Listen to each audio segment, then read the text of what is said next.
Bonjour à tous et bienvenue dans l'invité de l'économie sur France 24. Nous sommes à Genève, en Suisse, à l'occasion de l'Africa CEO Forum, qui réunit des entrepreneurs, des financiers, des chefs d'entreprise venus discuter de l'entreprise comme moteur de la transformation de l'Afrique. Mon invité est Stéphane Bacard. Il est directeur associé en charge du développement Afrique chez Wendel. Bonjour et merci beaucoup d'être avec nous. Alors, vous êtes un peu le patron Afrique de Wendel, une holding familiale qui est cotée à Paris. Vous êtes d'ailleurs installé, vous avez monté un bureau à Casablanca il y a un an. Et eh bien, depuis quelques années, c'est vrai que Wendel élargit ses investissements dans les pays émergents et notamment en Afrique avec une grosse opération que vous avez faite au Nigeria. Est-ce que c'est une nouvelle étape pour le groupe? Est-ce que l'Afrique pourrait être un nouvel Eldorado? Absolument, absolument. Nous avons dans notre portefeuille une dizaine d'entreprises, dont Bureau Veritas, qu'on détient depuis 20 ans. Et on observe à travers Bureau Veritas et notre portefeuille un développement africain depuis une vingtaine d'années extraordinaire. Donc on s'est posé la question dans l'équipe d'investissement de Wendel il y a 3-4 ans de réfléchir à cesser de vivre l'Afrique par procuration et de prendre des positions en investissement directement. Passer aux actes, alors. Oui, mais passer aux actes et investir directement au capital de sociétés africaines. On n'a pas attendu la mode récente pour supporter Bureau Veritas pour aller en Afrique, supporter Saint-Gobain qui se développe en Afrique. Materis, une autre participation, a fait 2 acquisitions en Afrique sur les 10 dernières années. Donc on a toujours été présent. Mais ce qui est avec le frais nouveau, c'est que depuis un an, nous avons résolument décidé d'investir directement au capital de champions africains. Donc, en l'occurrence au Nigeria, vous avez investi donc, dans 2 tours télécom, IHS, 400 millions de dollars d'investissement. Pourquoi avoir réalisé cet investissement-là en particulier et au Nigeria? Alors, la rencontre avec IHS a eu lieu en 2012. C'est une société de tours télécom qui détenait environ 900 tours télécom au Nigeria, quand nous les avons rencontrés en 2012. Et l'équipe nous a beaucoup séduite. C'est un modèle formidable puisque le développement de la téléphonie mobile est extrêmement important en Afrique. Néanmoins, la condition pour laquelle nous avons investi dans IHS, c'était d'avoir convaincu le management de sortir des frontières du Nigeria. Donc ce que nous avons fait, c'est investi effectivement sur un an et demi à peu près 400 millions de dollars dans l'entreprise. Mais l'entreprise gère aujourd'hui 10 000 tours télécom et non plus 900 quand nous les avons rencontrés. Et elle est leader en Côte d'Ivoire, Cameroun, qui sont 2 pays qui peuvent nous être chers en tant que Wendel puisque c'est une zone francophone qu'on connaît bien à travers nos participations. Et récemment, il y a un mois, nous avons annoncé l'acquisition de tours en Zambie et au Rwanda. Donc on a accompagné l'entreprise, si vous voulez, dans son développement panafricain. Donc le Nigeria, est-ce que c'est un pays qui vous intéresse particulièrement? C'est 200 millions d'habitants, c'est quand même une puissance régionale. Est-ce qui pourrait vous intéresser? Absolument, ce qui peut paraître un peu paradoxal pour un groupe français, qui est plutôt normalement attiré par l'Afrique de l'Est et la zone CFA, l'Afrique francophone. Le Nigeria, c'est un poumon économique extraordinaire en Afrique. Notre conviction, c'est qu'en tout cas, dans le domaine des télécoms, avoir une société qui a comme cœur de métier, comme cœur du moteur, je dirais, le Nigeria est une chance formidable, mais que nos besoins, nous, de diversification du risque, nous ont poussé à accompagner IHS, aussi parce qu'il y a des opportunités à se développer dans les pays limitrophes ou d'autres pays de la sous-région. Parce que le Nigeria est plutôt mal classé en termes d'index de gouvernance. Enfin, en tout cas, il a été plus ou moins déclassé ces dernières années. Est-ce que pour vous, ça représente un risque tout de même important? C'est un risque qu'on prend en compte dans notre calcul de retour sur investissement, qu'on essaye de maîtriser. Bon, le métier d'IHS, c'est quand même de fournir une infrastructure qui est quand même clé dans l'économie du pays. Les tours télécom mobiles, les clients sont des opérateurs type Etisalat, MTN, Bharti Airtel. Donc on est quand même dans un environnement business relativement sécurisé. Les clients payent en devises. Enfin, je dirais qu'on a pris un certain nombre de mesures pour mitiger ce risque politique ou le risque social, économique que vous évoquez au Nigeria, mais dans d'autres pays aussi africains. Vous avez également investi dans Saham, donc assureur marocain. Quelle est votre stratégie globale aujourd'hui, justement, en Afrique en particulier? Wendel a annoncé publiquement le fait que nous souhaitions, dans les 4 années qui viennent, investir 2 milliards d'euros, dont un tiers en Afrique. Donc, première en termes de taille, nous cherchons à investir des gros tickets, des montants de plus de 100 millions d'euros par entreprise. Donc, nous avons investi 100 millions d'euros au capital de Saham, groupe panafricain d'assurance, mais également dans les centres de relations clients, dans la santé. Nous avons investi 400 millions de dollars au capital d'IHS et on continue notre prospection essentiellement en Afrique subsaharienne. On veut de la croissance. Donc Saham est un groupe certes marocain, mais qui est présent dans 16 pays africains et c'est ça qui nous a séduits. On prévoit presque 6% de croissance en Afrique subsaharienne cette année. Et 5% depuis 10 ans, année après année.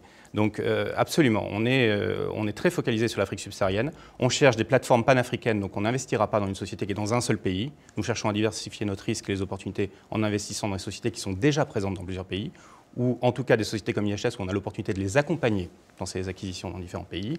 Et en général, comme vous avez peut-être pu le voir dans IHS et dans Saham, On a l'humilité de savoir ce qu'on ne sait pas et on investit aux côtés d'investisseurs expérimentés. D'où la Banque mondiale, IFC, qui est au capital de IHS à nos côtés, mais également dans une des filiales de Saham. Donc on aime aussi co-investir avec des partenaires expérimentés sur le terrain. Alors, vous qui investissez dans les télécoms, est-ce que vous pensez qu'il va y avoir une sorte de convergence en Afrique entre le câble et le mobile, comme c'est le cas par exemple en Europe? Est-ce que vous pourriez investir dans le câble? On pourrait l'envisager. Après, je pense que Wendel a des moyens importants, mais en même temps, nous avons fait le pari de la téléphonie mobile en Afrique, ce qui nous paraît être la technologie la plus établie. Je pense que l'Afrique a sauté une génération, tout simplement.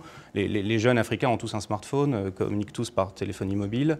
L'Internet haut débit se développe énormément sur mobile. La 4G est en train d'être déployée à Lagos et dans pas mal de capitales africaines.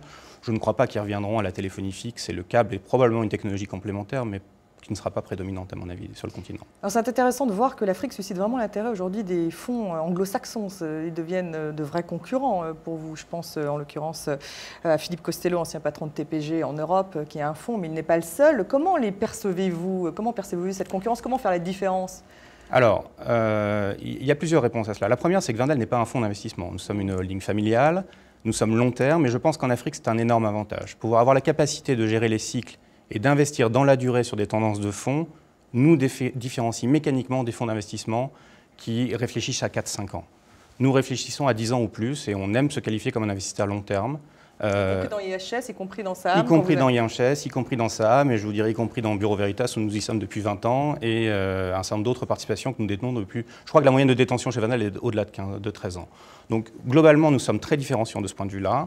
Deuxièmement, ils ont les mêmes défauts que nous. Je dirais les fonds anglo-saxons s'intéressent à l'Afrique anglophone essentiellement et sortent rarement des frontières de l'Afrique anglophone. Et nous avons plutôt un prisme Afrique francophone. Donc le monde se répartit comme cela. Nous avons pris un acte important en investissant dans une société dont la principale part de marché était au Nigeria.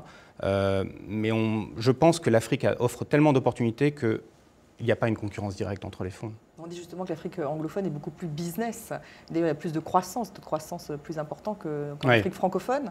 Absolument. Absolument. Des économies comme le Nigeria, 180 millions d'habitants, 15% du GDP, PIB de l'Afrique, l'Afrique du Sud évidemment et toute l'Afrique de l'Est, échappent malheureusement un peu au groupe français qui se focalise sur la zone francophone, qui est assez limitée en taille et qui est composée de pays de taille relativement restreinte chacun. Donc il est vrai que... Donc vous ne vous limitez pas aux pays francophones a priori. Nous ne cherchons pas du tout à nous limiter aux pays francophones. Il y a un prisme et une histoire. Le siège, par exemple, de Bureau Veritas est à Abidjan pour l'Afrique. Donc évidemment, on a un historique avec l'Afrique francophone et on contribuera au développement de cette région. Mais je ne pense pas que les acteurs français puissent faire l'impasse sur l'Afrique anglophone et l'Afrique lusophone également, Angola, Mozambique. Est-ce que justement, il y a tout de même une différence dans le développement au sein de l'Afrique francophone? Est-ce que c'est plus compliqué de faire du business au sein de l'Afrique francophone? Non, ce n'est pas plus compliqué. Puis je pense que la part de marché de la France en Afrique francophone s'est maintenue plutôt sur les dernières années. Ce qui est plus compliqué pour nous, c'est de faire du business dans l'Afrique anglophone parce qu'il y a la barrière de la langue, parce que la législation est beaucoup plus inspirée par le droit anglais et non pas par le droit français, parce que je pense qu'historiquement, la représentation diplomatique et économique française est plus faible dans les pays anglophones que dans les pays francophones. Alors, vous parlez des entreprises françaises, lorsqu'on regarde les chiffres, part de marché divisée par 2 en 10 ans, alors que évidemment celle des Chinois a explosé, multipliée par 4 sur la même période. Comment le percevez-vous? Comment l'expliquer? Écoutez, je pense qu'il y a trois grandes raisons. Comme vous le dites, malgré les liens historiques, justement. Absolument, absolument. Je pense que la France a probablement négligé sur les après tous les efforts que nous avons pu faire pour l'Afrique et l'investissement que nous y avons effectué depuis des dizaines d'années, on a négligé premièrement une sorte de bataille économique qui se livre, où vous parlez des Chinois qui ont effectivement multiplié leur part de marché par 4 ou 5 sur les 10 dernières années en Afrique, en part d'exportation. Mais nous, dans IHS, nous avons accueilli le fonds souverain coréen au capital. Des investisseurs anglo-saxons ont frappé à la porte et viennent de rentrer la semaine dernière au capital. Et on voit énormément de compétition avec le Maroc qui se développe également, l'Afrique du Sud qui se développe, les pays du Golfe qui investissent. Donc on n'a pas pris la mesure de cette guerre économique, sans compter les Américains et la tournée d'Obama, qui, sur le terrain, se battent pour ces parts de marché. Et pourquoi, à votre avis? Mais parce que je pense les Français étaient plutôt bien positionnés. Les Français étaient bien positionnés, mais je pense que nous avons une vision relativement politique et diplomatique de la relation avec l'Afrique et il faut qu'on passe dans un état d'esprit économique. L'autre élément important, comme je le disais, c'est que nous avons un désavantage, c'est que la France est plus à l'aise dans les pays francophones que dans les pays anglophones ou lusophones. Or, malheureusement, les gros pays et les grosses croissances, tirées aussi par le pétrole, par les ressources naturelles, sont plutôt aujourd'hui, forcé de le constater, dans les pays anglophones ou lusophones. Le troisième problème, c'est qu'on a des champions nationaux, Total, Bureau Veritas, 3000 personnes, Mais les PME françaises ont peur de l'Afrique, ont toujours une perception du risque, on ne les accompagne pas assez, à mon avis, on ne les incite pas assez à aller voir l'Afrique. Nous essayons de le faire. J'ai un exemple dans les fours à pain, dans les équipements industriels de pain Mécaterm, 20 lignes vendues dans 9 pays africains. C'est un investissement de 2 à 3 à 4 millions d'euros par ligne. On a créé 4 lignes de production de pain à Kinshasa. Accompagner une PME en Afrique fait toute la différence et je pense que ce tissu industriel français, qui a un vrai savoir-faire, ne va pas assez sur ce continent. Les grands groupes y vont. Je veux dire, Bouygues, Vinci, on les voit partout. C'est les PME françaises qui ne sont pas assez présentes et accompagnées. On parle d'Africa-capitalisme ici, en anglais. Africa, enfin en français ça donne Afrique-capitalisme, c'est-à-dire un capitalisme qui profiterait aux Africains. Est-ce que vous avez le sentiment qu'il faut justement être un investisseur responsable en Afrique et finalement est-ce que ce n'est pas plus compliqué dans des pays où justement les règles ne sont pas forcément les mêmes, où il y a de la corruption? Est-ce que c'est important d'y veiller? C'est important d'y veiller. Je pense que l'Afrique émergera vraiment si elle se prend en main par elle-même. On voit des flux d'échanges et d'investissements de plus en plus intra-africains sur le continent. Je pense qu'il faut qu'on change notre état d'esprit. L'Afrique n'a pas besoin d'aide, elle a besoin d'investissement. Le capital humain africain n'a pas besoin d'encadrement et de supervision, il a besoin de formation. C'est important, ces mots pour moi sont importants. Wendel veut contribuer à cela et je pense que quand on crée une boulangerie industrielle et qu'on fournit l'équipement industriel comme Mécaterm peut le faire en Afrique, on fait émerger également des emplois, un système de management, un écosystème où des femmes viennent chercher le pain, le revendent au marché, des gens comme à Kinshasa lancent des magasins de type Paul, qui s'appelle Chez Victoire, dans la ville. Ça, c'est exactement le modèle d'émergence, à mon avis, qu'il faut qu'on contribue. Et c'est un modèle compliqué tout de même à mettre en place? Oui, c'est un modèle compliqué. Je ne dirais jamais que l'Afrique n'est pas risquée. L'Afrique est un continent qui est risqué pour un investisseur comme nous.